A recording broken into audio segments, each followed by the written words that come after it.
Hi, this is Akshitha. நான் super எக்ஸைட்டடாக இருக்கேன். ஏன்னா 4 இயர்ஸாக மதுரை போகும்போது சிக்கந்தர் ஸ்டோர்ஸில் அயன் வெசல் வாங்கணும் அப்படின்னு நினச்சிட்டே இருப்பேன். பட் ஒரு வழியாக நான் ஆன்லைன்லேயே ஆர்டர் போட்டுட்டேன். ஸோ இவங்க வந்து ஈரோடு, சென்னை எல்லா ஏரியாவுக்கும் 200 rupees ஷிப்பிங் சார்ஜஸ் பண்ணுறாங்க. இப்போ நான் வாங்கும்போது நிறைய வாங்கணும்னு நினச்சேன். பட் இப்போ வந்து கொஞ்சம் மினிமலிஸ்டிக்காக யோசிச்சு ஒரு ஸ்கில்லட்டும் ஒரு பனியாரக்கல் மட்டும் வாங்கணும் அப்படின்னு யோசித்தேன். ஸோ இவங்க பேக்கேஜிங் வந்து பார்த்திங்கனாலே தெரியுது, செம்ம சேஃபாக இருக்கணும்னு சூப்பராக பேக்கிங் பண்ணி கொடுத்துருந்தாங்க. இந்த 10 inch ஸ்கில்லட் வந்து ஸ்மூத் ஃபினிஷில் கொடுத்துருக்காங்க, 750. அடுத்தது 12 குழி இருக்க மாதிரியான பனியாரக்கல் வந்துட்டு 510. ஸோ ஷிப்பிங் வந்துட்டு 200. ஸோ டோட்டலாக எனக்கு 1460 சார்ஜ் பண்ணியிருந்தாங்க. நான் ஆர்டர் பண்ணது வந்து வாட்ஸ்அப் நம்பருக்கு 9965091504 கமெண்ட் செக்ஷன்லேயும் நான் கொடுக்குறேன். ஸோ இது வந்து நீங்கள் கால்ஸை விட டேரெக்டாக வாட்ஸ்அப் பண்ணிங்கனாலே அவங்க உங்களுக்கு ரிப்ளை பண்ணுவாங்க. குவாலிட்டி வைஸ் செம்ம அஃபோர்டபுளாக இருக்குது. ஸோ நான் ஃபஸ்ட்டு அமேசானில் வாங்கலாமான்னு பார்த்தேன். ஸோ இந்த ஸ்கில்லட் மட்டுமே 1200க்கு போட்டிருந்தாங்க. நான் அப்படியே ஷாக் ஆகிட்டு தான், சரி ஓகே ஷிப்பிங் சார்ஜ் 200 தானே பரவாயில்ல அப்படின்னு சொல்லிட்டு நான் இதுலேயே ஆர்டர் போட்டுட்டேன். நீங்கள் வெங்காயம்லாம் போட்டு வணக்கணும்னு கிடையாது. ஏதோ ஒரு வாழை இலையோ இல்லை வெஜிடபிள் வேஸ்ட்டு நீங்கள் தோல் சீவி இருப்பீங்க, காயோட தோல் அதோட தண்டு அதெல்லாமே நீங்கள் போட்டு வணக்கிக்கலாம். மோஸ்ட்லி வந்து அந்த க்ரீஸ் இருக்கும், அதை ரிமூவ் பண்ணுறதுக்காக தான் இந்த ப்ராசஸ். நான் எப்படி சீசன் பண்ணேன்னு சொல்கிறேன். நீங்கள் புது கல் தான் இப்படி பண்ணணும்னு கிடையாது. பல சிறந்தனாலும் எடுத்து நீங்கள் அந்த ரெஸ்ட்டெல்லாம் வந்து எண்ணெய் ஃபஸ்ட்டு தடவுங்க. அப்போவே வந்து 80% அந்த ரெஸ்ட் எல்லாமே வந்து மறைஞ்சிடும். அதுக்கப்புறம் நீங்கள் இதே மாதிரி நீங்கள் சீசன் பண்ணிக்கலாம். ஃபஸ்ட்டு வந்து ரெஸ்ட்டோ இல்லை க்ரீஸோ இருக்குது அப்படின்னா அதை ரிமூவ் பண்ணுறதுக்கு நல்லா சுடுதண்ணி காய வச்சு அதை ஊற்றிக்கோங்க. நமக்கு தெரியாதது இல்லை, நான்ஸ்டிக்லாம் யூஸ் பண்ணுறதுக்கு பதிலாக நம்ம அயன் வெசல்ஸ் யூஸ் பண்ணிவிட்டேன். நீங்கள் வந்து இதெல்லாம் ஒன் டைம் இன்வெஸ்ட்மெண்ட் தான், இது அப்படியே தான் இருக்க போது, நம்ம ஈஸியாக மெயின்டைன் பண்ணிக்கலாம். எப்போவுமே யூஸ் பண்ணி முடிச்சதுக்கப்புறம் மட்டும் எண்ணெய் தடவி ஒரு கவரில் சுருட்டி வச்சிடணும். ஸோ இந்த நல்ல சூடாக இருக்க தண்ணி உங்களுக்கு வந்து வெதுன்னு வர வரைக்கும் வெயிட் பண்ணுங்கள். நான் இப்போ வந்து பனியாரம் சுட போகிறேன். ஸோ அதனால் மாவு வந்து ஃபஸ்ட்டே ஃப்ரிட்ஜ்லேருந்து வெளியில் எடுத்து வச்சிடறேன். ஏன்னா ஜென்ரலாகவே நீங்கள் வந்து மாவை வந்து எடுத்தோன்னே ஊற்றவே கூடாது. வெளியில் கொஞ்சம் நேரம் முட்டையாகட்டும் எதையும் வச்சுட்டு தான் யூஸ் பண்ணணும். அதே மாதிரி கூலிங்காக இருந்தாலும் உங்களுக்கு ஒழுங்காக பனியாரமோ தோசையோ வரவே வராது. உங்களுக்கு ரொம்ப க்ரீஸ் இருக்குது அப்படின்னா மட்டும் கொஞ்சமாக டிடர்ஜென்ட் போட்டு நீங்கள் வாஷ் பண்ணிக்கலாம். இந்த ஸ்டெப் வந்து ஆப்ஷனல் தான், பண்ணாமையும் நீங்கள் செய்யலாம். வீடியோ எடுக்கிறேன்னு சொல்லி ஸ்லாப் எல்லாம் தண்ணி ஊற்றி விட்டேன். பனியாரக்கல்லில் மட்டும் எனக்கு ரொம்ப அதிகமாக க்ரீஸ் இருந்துச்சு. ஸோ அது மட்டும் நான் ஒரு மைல்டாக டிடர்ஜென்ட் போட்டு வாஷ் பண்ணிக்கிறேன். ஸ்கில்லட் வந்து ஸ்மூத்தாக தான் இருக்குது.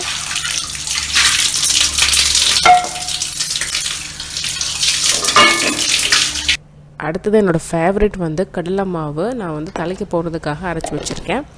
ஸோ நீங்கள் வந்து ஆல்ரெடி வந்து நான் மண்பானை பழக்கிற வீடியோலேயும் சொல்லியிருப்பேன். ஸோ ஃபஸ்ட்டு கடலை மாவு தான் ரொம்ப ஹெல்ப்ஃபுல்லாக இருக்கும். ஸோ அதை வந்து கொஞ்சமாக தண்ணி போட்டு நீங்கள் நல்லா தேய்ச்சி விட்டுருங்க. இதுலேயே உங்களுக்கு எல்லா க்ரீஸும் வந்துடும். ஏன்னா அவங்க துரு பிடிக்காமல் இருக்கிறதுக்காக க்ரீஸ் போட்டிருப்பாங்க. நீங்கள் எல்லா சைட்ஸும் நம்ம குக் பண்ணுற எல்லா சைட்ஸுமே நீங்கள் போட்டு நீட்டாக ரிமூவ் பண்ணி விட்டுறணும். என்ன கலரில் சேஞ்ச் ஆயிடுச்சுன்னு பாருங்கள். உங்களுக்கு நிறைய இதே மாதிரி கலர் மாறி மாறி கருப்பு ஆச்சுன்னா நீங்கள் 2 times கூட ரிப்பீட் பண்ணி செஞ்சுக்கலாம்.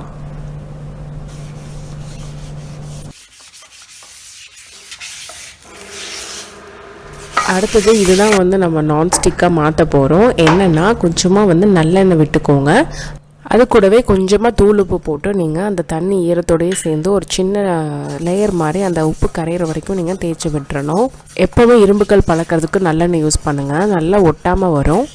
புது இரும்பு பாத்திரம்னா நீங்கள் வந்து நல்லெண்ணெய் மட்டும் தேய்ச்சி நல்லா ஆவி வர வரைக்கும் அடுப்பில் வச்சு ஹீட் பண்ணால் போதும். பழைய இரும்பு பாத்திரம் துரு ஏறி இருக்குது அப்படின்னா மட்டும் உப்பு வச்சு தேய்க்கணும்.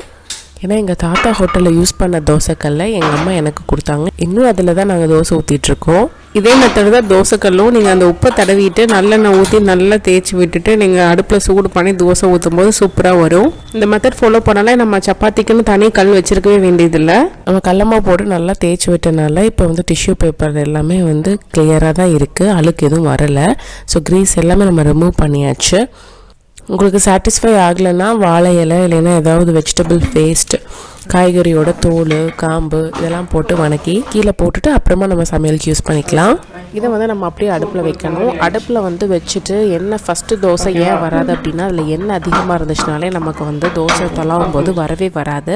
ஸோ அதுக்கு தான் வந்துட்டு ஹோட்டல்லலாம் என்ன பண்ணுவாங்கன்னா அந்த விளக்கு மாற்ற வச்சு எக்ஸஸ் வாட்டரை தெளித்து அந்த எண்ணெய் எல்லாத்தையும் ரிமூவ் பண்ணுவாங்க. வீட்டில் அதே மாதிரி எக்ஸஸ் ரிமூவ் பண்ணுறதுக்கு டிஷ்யூ பேப்பர் இல்லைன்னா நீங்கள் ஒரு துணி யூஸ் பண்ணிக்கலாம். இதனால் உங்களுக்கு நல்ல ஒரு பாலிமரைஸ் செயின் வந்து ஃபார்ம் ஆகும். அதுதான் வந்து நான்ஸ்டிக்கு. நீங்கள் எண்ணெய் வச்சு சூடு பண்ண உங்களுக்கு நல்லா பழகிரும். அதுக்கு தான் எடுத்தோடனே இரும்பு கல்ல வந்து தோசை வராது, சுட சுட வரும் அப்படின்னு சொல்லுவாங்க. ஸோ அந்த எண்ணெய் பட்டு ஒவ்வொரு வாட்டி சூடாக நமக்கு அந்த செயின் ஃபார்ம் ஆகிடும். இந்த பனியாரக்கல் வந்துட்டு ஃப்ளாட் பேஸாக இருக்கும், ஸோ வந்து ஆடாது. ஆல்ரெடி வந்து இண்டோலியமில் அத்தை வச்சுருக்காங்க. இப்போ மசாலா பனியாரம் பண்ணுறதுக்கு 1.5 கப் அளவுக்கு நான் மாவு எடுத்திருக்கேன். லைட்டாக புளிச்ச மாவுனா சூப்பராக இருக்கும். 1/2 கப் அளவுக்கு வெங்காயம் தேவைப்படும். நான் 2 பெரிய வெங்காயம், 2 கொத்து கருவேப்பிலை, 1 இன்ச் அளவுக்கு இஞ்சி, 3 பச்சை மிளகாய் எடுத்திருக்கேன். இந்த சாப்பர் வந்து ஹேண்ட் பிளெண்டருக்கும் தனியாக யூஸ் பண்ணிக்கலாம். இந்த சாப்பருக்கும் அட்டாச்மெண்ட் இருக்குது. நிறைய பேர் டெமோ காட்டல அப்படின்னு சொல்லியிருந்தீங்க டைம் சேவிங் அப்ளைன்சஸ் வீடியோவில் பார்த்துட்டு.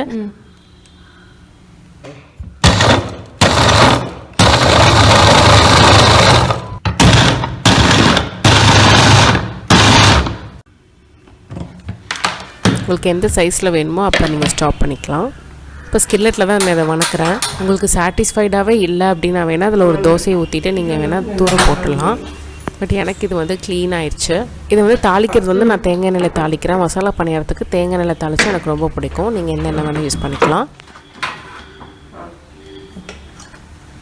இது கூட 1 டீஸ்பூன் அளவுக்கு கடுகு, 1 டீஸ்பூன் உளுந்து போட்டுட்டு பொரிஞ்சதும் நம்ம அரிஞ்சு வச்ச வெங்காயம், க்ரீன் சில்லி எல்லாத்தையும் ஆட் பண்ணிடுங்க.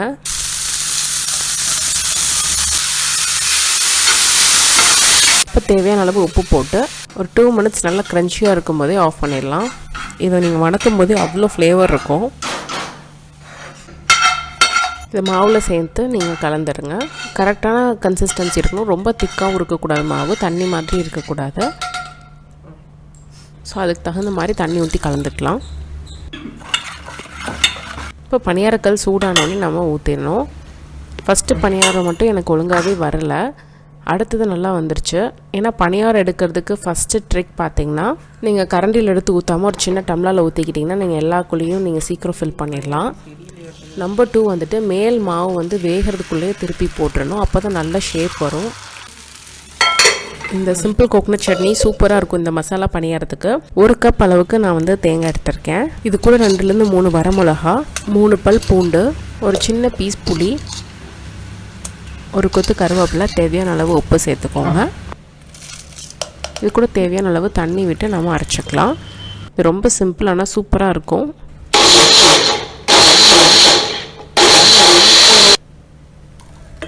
இது தாளிக்கிறதுக்கு கொஞ்சமாக நல்லெண்ணெய், 1/2 டீஸ்பூன் கடுகு, 1 டீஸ்பூன் உளுந்து,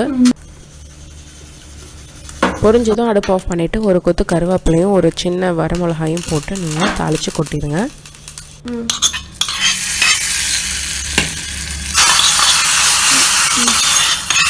அவ்வளோதான். 2வது அடைசு நல்லா ரவுண்டாக பால் மாதிரி வந்துருச்சு பனியாரம்.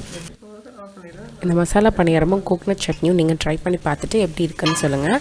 இந்த அயன் ஸ்கெலட் கண்டிப்பாக நீங்கள் வாங்கலாம். ஏன்னா அது வந்து ஃபிஷ் பொரிக்கிறதுக்கு இந்த மாதிரி நிறைய யூஸ் இருக்குது. அதே மாதிரி நீங்கள் ஏதாவது காயெல்லாம் வணக்குறீங்கன்னா சூப்பராக ரோஸ்ட் ஆயிரும். கம்மி எண்ணெய் விட்டாலே போதும்.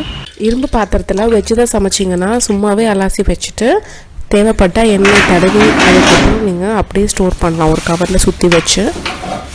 நான்வெஜ் சமைச்சிருந்தீங்க அப்படின்னா நீங்கள் அந்த ஸ்மெல் போகிறதுக்கு கடல மாவு யூஸ் பண்ணலாம். பட் எப்போவுமே ஸ்டோர் பண்ணும்போது நல்லெண்ணெய் தடவிக்கோங்க. துரு பிடிச்சிருந்தா ஒரு பிரச்சனையும் இல்லை. நல்லா எண்ணெய் தடவி உப்பு போட்டு தேய்ச்சிங்கன்னா ஸ்க்ரப்பர் வச்சு ஈஸியாக ரிமூவ் ஆகிடும். ஸோ கிச்சனில் கொஞ்சம் நாஸ்டி பண்ணி வச்சுட்டு அதெல்லாம் நான் தொடச்சி விட்டுறேன். நான் யூஸ் பண்ணதுக்கப்புறம் கழுவிட்டு கொஞ்சம் நேரம் வெயிலில் கமுத்தி வச்சுருக்கேன். ஸ்டோர் பண்ணும்போது எண்ணெய் தடவி கவர் சுற்றி வச்சுருவேன். See everyone, bye bye, take care.